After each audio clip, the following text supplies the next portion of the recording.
Governor Huntsman, vision for dealing with China competing around the world.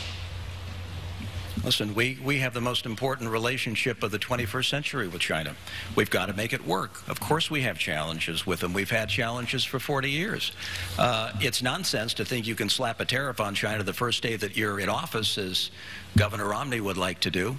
You've got to sit down and sort through the issues of trade like you do with North Korea, like you do with Iran, like you do with Burma and Pakistan and the South China Sea. They're all interrelated.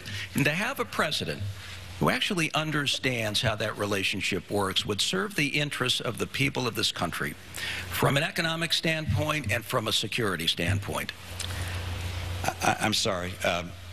Governor, you were, in the last 2 years, implementing the policies of this administration in China. The rest of us on the stage were doing our best to get Republicans elected across the country and stop the policies of this president being put forward. My own view on the relationship with China is this, which is that China is stealing our intellectual property, our patents, our designs, our know-how, our brand names. They're hacking into our computers, stealing information from not only corporate computers, but from government computers, and they're manipulating their currency. And for those that don't understand the impact of that, I've seen it.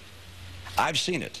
And that is, if you hold down the value of your currency artificially, you make your products artificially low-priced and kill American jobs. That's happened here in this country. And if I'm president of the United States, I'm not going to continue to talk about how important China is and how we have to get along. And I believe those things. They're very important. And we do have to get along. But I'm also going to tell the Chinese, it's time to stop. You have to play by the rules. I will not let you kill American jobs any longer. Under the rules. Governor Huntsman. I think it's important to note, as they would say in China, Mitt, 他不太了解这个情形. He doesn't quite understand this situation. What he is calling for would lead to a trade war. It makes for easy talk and a nice applause line, but it's far different from the reality in the U.S.-China relationship. You slap on tariffs, you talk tough like that. Of course you have. That's got to be part of it as well. But in the end, we get a tariff in return if we don't sit down and have a logical, sensible conversation. And who does that hurt most?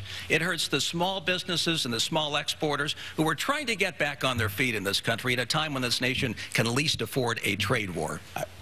I've said it. I've said it.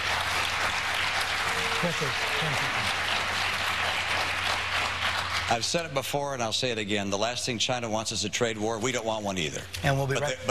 But they sell us this much stuff. We sell them this much stuff. Tell me who doesn't want the trade war? They don't want it real bad. And we've been listening for 10 years for people talking about how we can't hold China to the rules of free and fair trade. And if I'm president, I will hold it to those rules. And we'll respect each other, but we are not going to let them just run all over us and steal our jobs. Got to take a break.